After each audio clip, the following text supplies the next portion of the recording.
He gone. Golden Tate got traded to the Philadelphia Eagles for the 3rd round pick. Motor City Sports Talk. Y'all know what the business is. Your boy CJ Goodfella getting it in one time for the one time.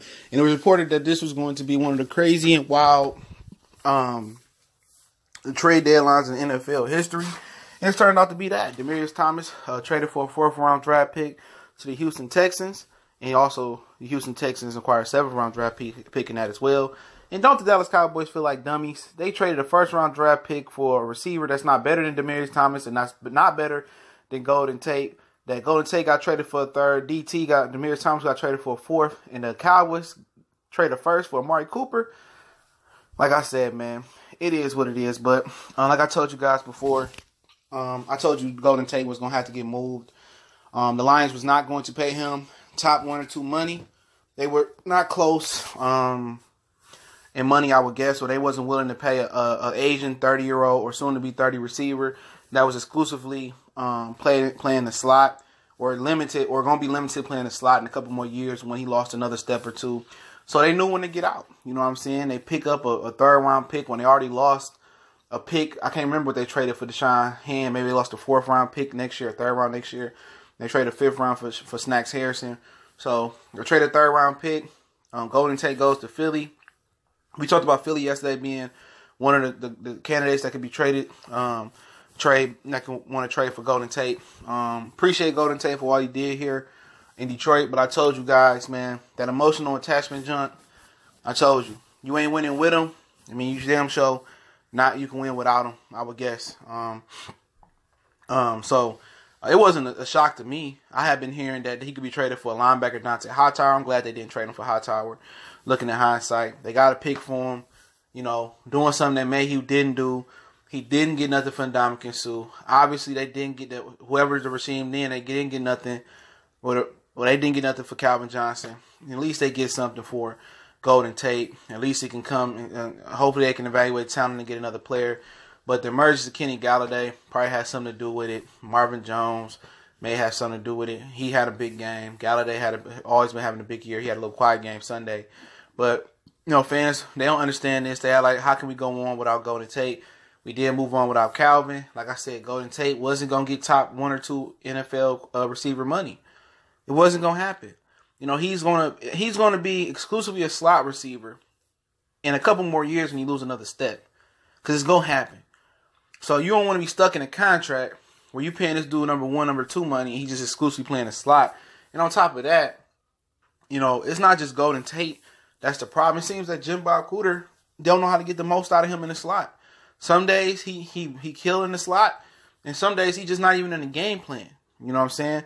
I think he should have seasons like Wes Welker. But remember when Nate Burleson was here, he wanted to be the black Wes Welker out the slot, and it didn't work out. We just didn't know how to abuse the slot position or abuse anything other than Calvin Johnson. So they saved them some money, I guess. You know, and they got to go out there and evaluate their team and see if TJ Jones going to be there answering the slot, which he's never healthy. He's an explosive player. Love him a lot, but he ain't healthy enough. Brandon Powell, they got to evaluate him. And does this mean that the Lions are giving up on their playoff run? I think this is always in the works. I think maybe they say, okay, we're not a playoff team. Let's trade Golden Tate. And, you know, maybe they are giving up. But at the end of the day, it will be funny not seeing number 15 out there hot dogging and dancing. I think that kind of hurt a lot of Lions fans. I think it hurt the morale of the locker room, man. I like Golden Tate for the most part, but I remember the drops, the getting first downs, running behind the line of scrimmage. I'm running back and losing first downs. I remember the critical fumbles, the critical shortage of scoring on the goal line versus Atlanta. So it ain't no love lost for me. You know what I'm saying? I mean, I like the guy, but he made a lot of boneheaded plays, and he quit on the team a couple years ago. The year after Calvin left, we got blew out by Arizona. He quit. Then last year, Stafford threw a pick 6. He didn't hustle to run the guy down. So, like I said, he ain't perfect. No NFL player is perfect, but it's about you know, knowing when to cut your losses, and you knowing the numbers tell you, history tells you that after 30, you pay him a 3-4 year contract, whatever you wanted. He wasn't going to be in this prime no more. He's going to be more of a liability going into the contract. So that's just my personal opinion. I said if it was for the right price, obviously Golden Tate team wanted something higher, or the Lions just wasn't willing to sign him back. But Yeah, I'm pretty sure he gonna kill it in Philly. You know, with Carson Wentz. Don't be surprised if they win a Super Bowl. You know, they do got Nelson Aguilar. He plays some slot over there. They got Alshon Jeffries. But I think Golden Tate is going to be the most important and best receiver over there. Because in the slot receiver, he always can get open. He understands route concepts. He understands when to sit down in the zone, when to continue running. He going to make Philly dangerous, you know, even though Philly don't have that running back right now. But he going to make Philly dangerous. Wouldn't surprise me if they made another run with Golden Tate. He is a special type of player. And then the Lions do have a history of their players leaving the Lions and going to get Super Bowls. You know, Kyle Van Noy and Adrian Waddle with the Patriots. You go out to Seattle with Cliff Avril. So it is a history there. But I've been advocating for this for a while. I've been saying trade Golden Tate, get something for him, especially if you can't get the contract or you're not going to re-sign him. And Bob Quinn did something competent. People might not like it, but if you didn't plan on signing the guy, don't let him walk for nothing.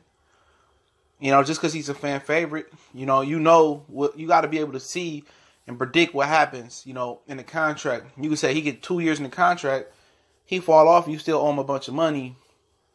You know what I'm saying? And, you know, y'all couldn't come to an agreement. So, like I said, Golden Tate traded to Philadelphia Eagles for a reported third-round pick. And they're going to make a run down the stretch and try to, you know, get another Super Bowl. So, I expect Golden Tate to do well over there. Appreciate everything he done for the Lions. Still 0 playoff wins with him. And we'll see if we get one without him. But y'all know what it is, Motor City Sports Talk. Want to chop it up with you guys real quick. We'll come back with more videos, man. And most definitely appreciate you guys for rocking out with us, man. Want to make a donation, that link's in the description. Want to share the videos on social media. We're on Facebook, Instagram, Twitter. You can DM me for your video requests or questions. You can add me at Twitter. Or you can DM me or email me. Appreciate it. Y'all know what it is. We gone.